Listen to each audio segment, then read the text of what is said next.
नमस्कार मित्रों, हिंदी के ताश में आज हम लेखन विभाग में देखते हैं आत्मकथा।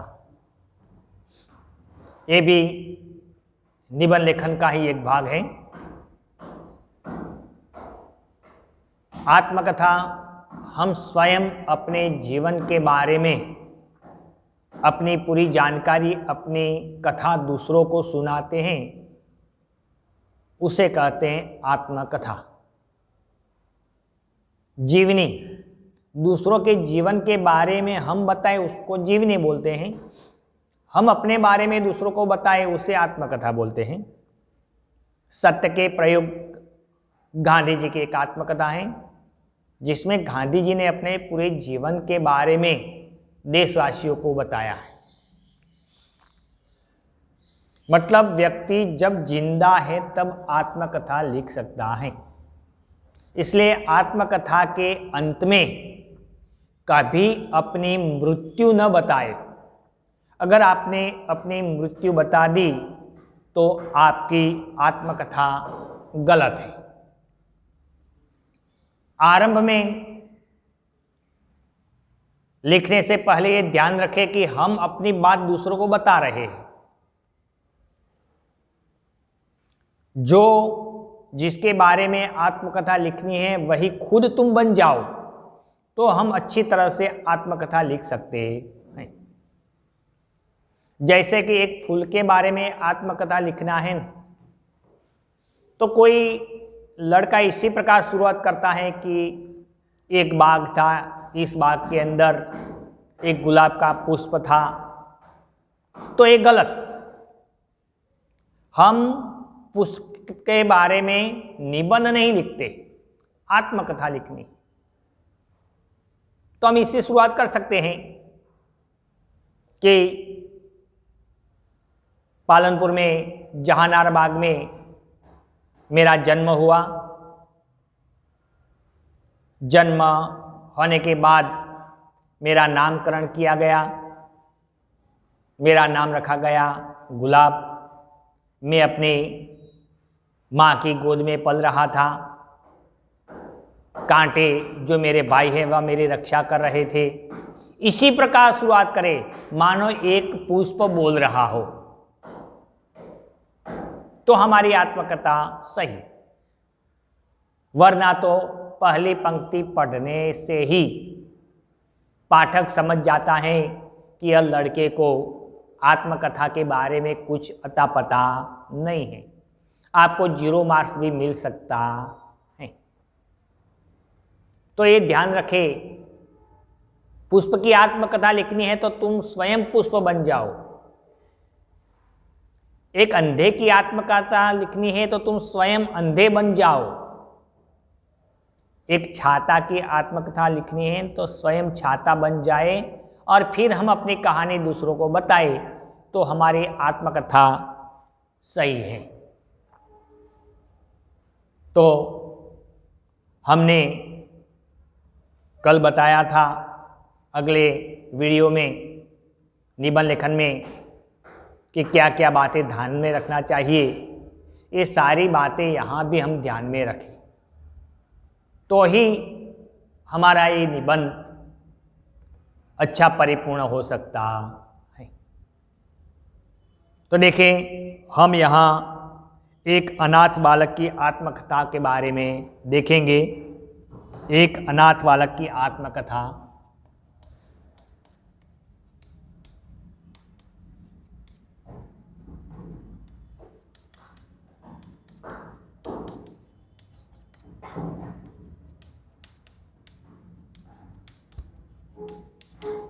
देखिए, इसके ढांचे हैं परिचय, जन्म और बचपन,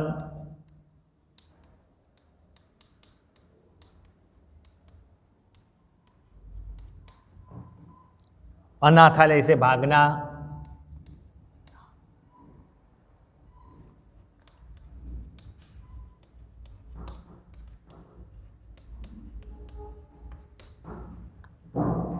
नौकरी की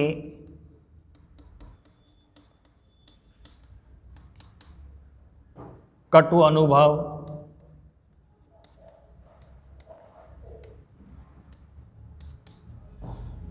चोरी का आक्षेप,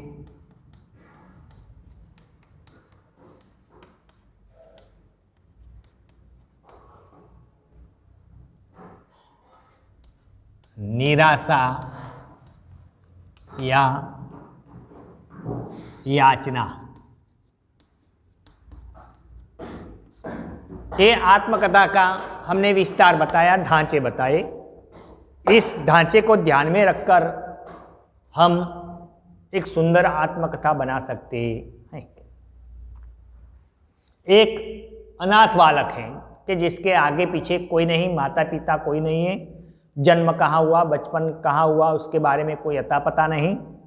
ऐसा एक लड़का दूसरे व्यक्ति को अपने जीवन के बारे में, अपने कटु अनुभव के बारे में अपनी बात बताते हुए यह बोलता है, मतलब एक पक्षी संवाद मानो तो भी सही। जैसे ये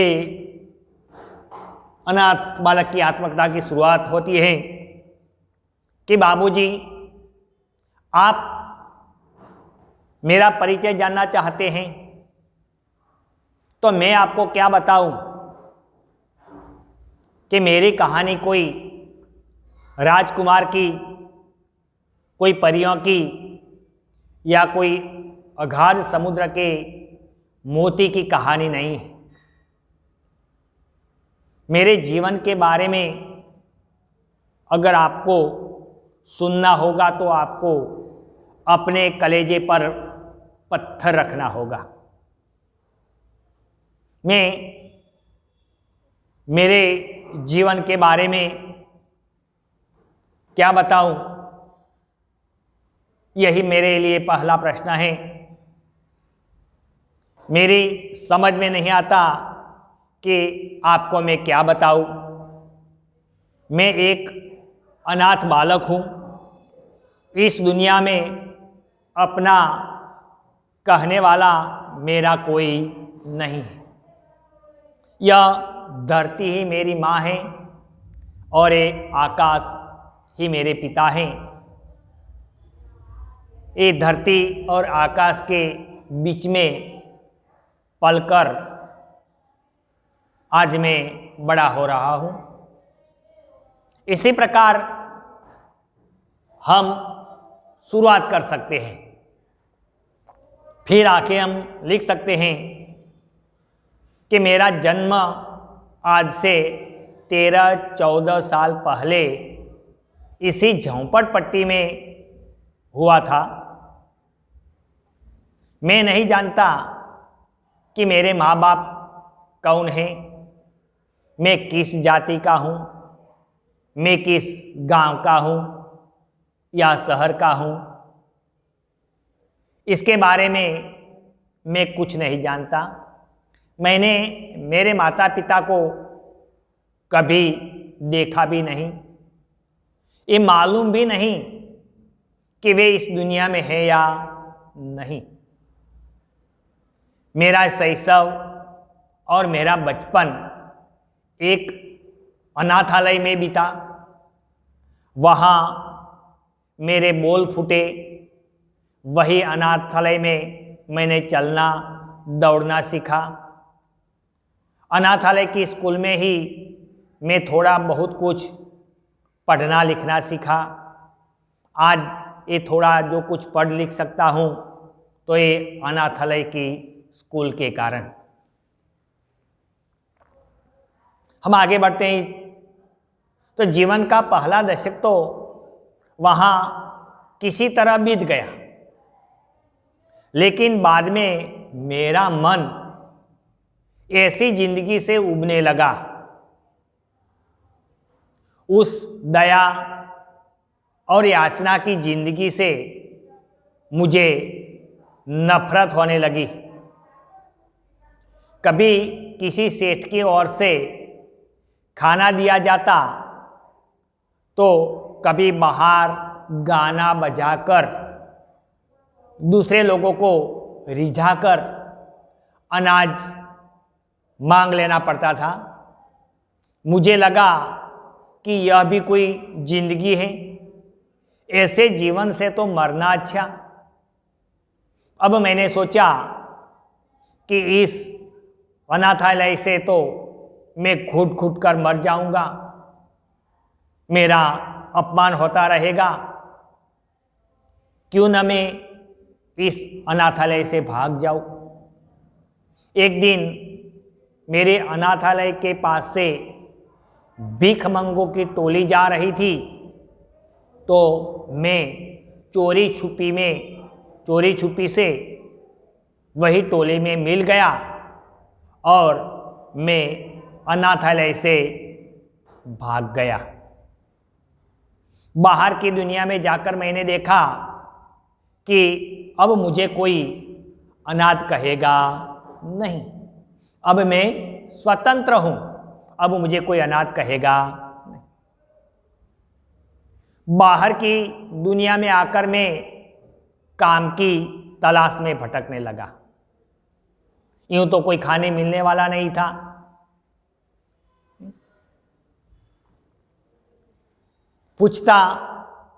कोई पूछेगी तुम्हारा नाम क्या है, कोई पूछे तुम्हारे पिताजी कौन है, तुम किस गांव के हो, किस जाति को हो।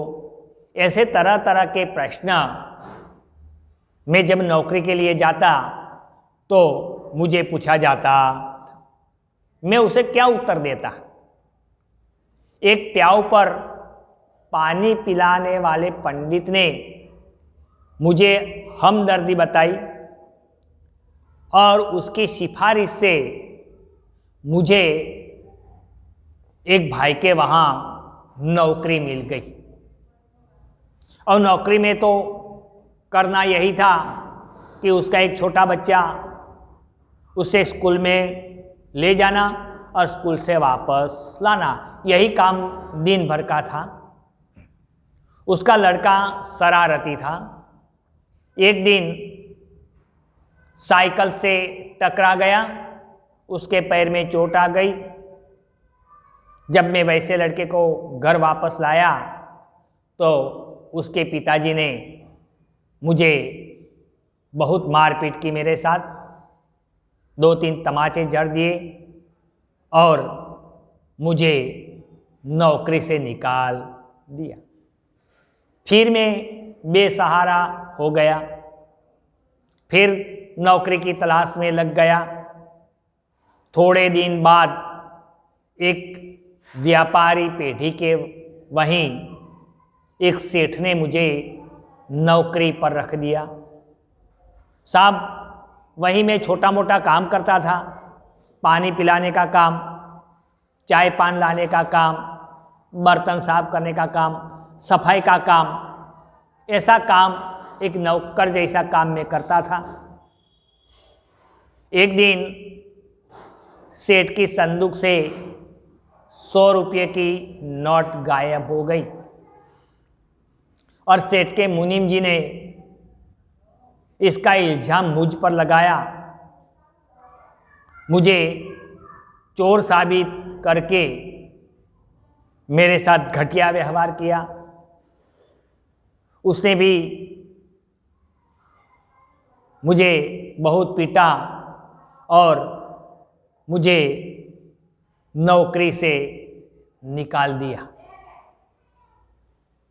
बाबूजी तब से छोटी मोटी नौकरियां की, लेकिन पेट भरने से अधिक नहीं मिला।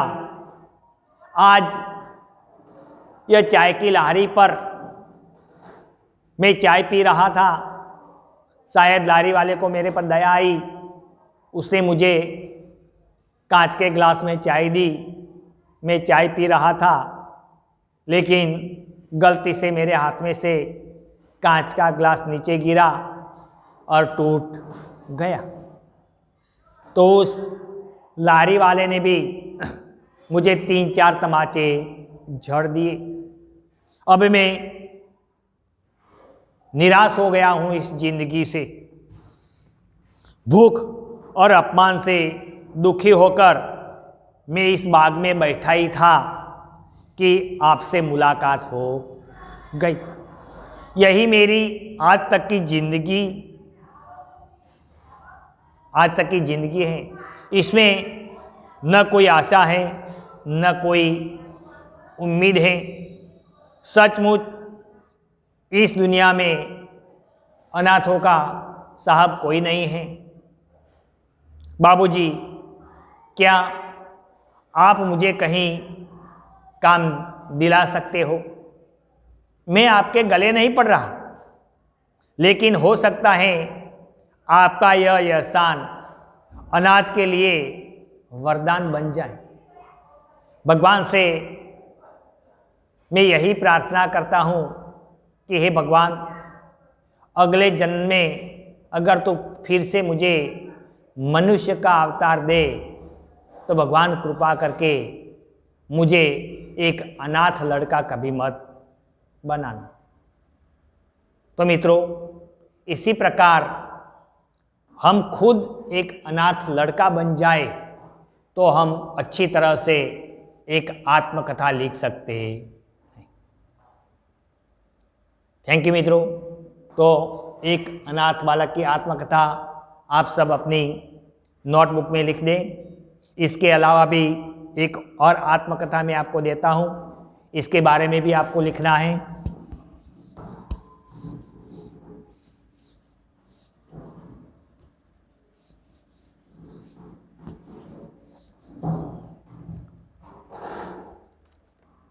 देखिए, एक शिक्षक की आत्मकथा है।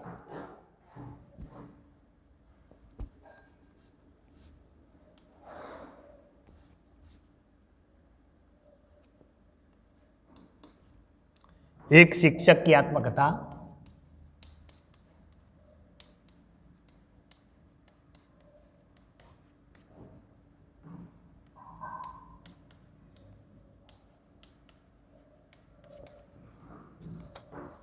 प्रस्तावना।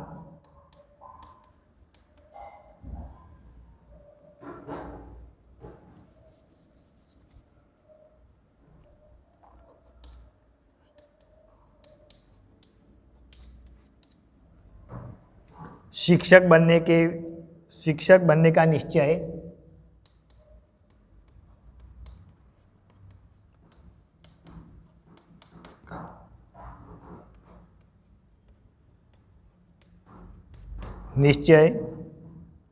परिवार वालों की प्रतिक्रिया।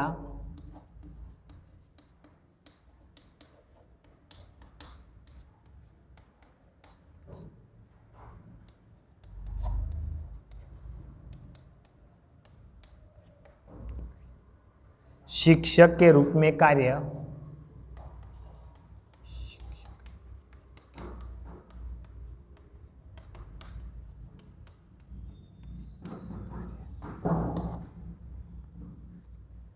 शिक्षक के रूप में विशिष्ट सिद्धियां।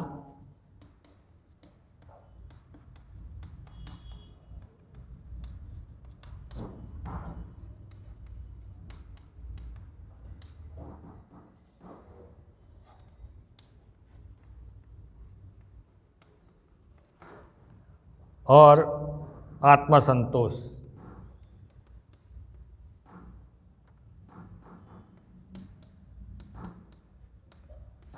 तो देखो मित्रों, एक शिक्षक की आत्मकथा जिसके ढांचे हैं प्रस्तावना, शिक्षक बनने का निश्चय, परिवार वालों की एक प्रतिक्रिया, शिक्षक के रूप में कार्य, शिक्षक के रूप में विशिष्ट सिद्धियां और आत्मसंतोष। तुम खुद शिक्षक बन जाओ और फिर ये आत्मकथा लिखो। Thank you.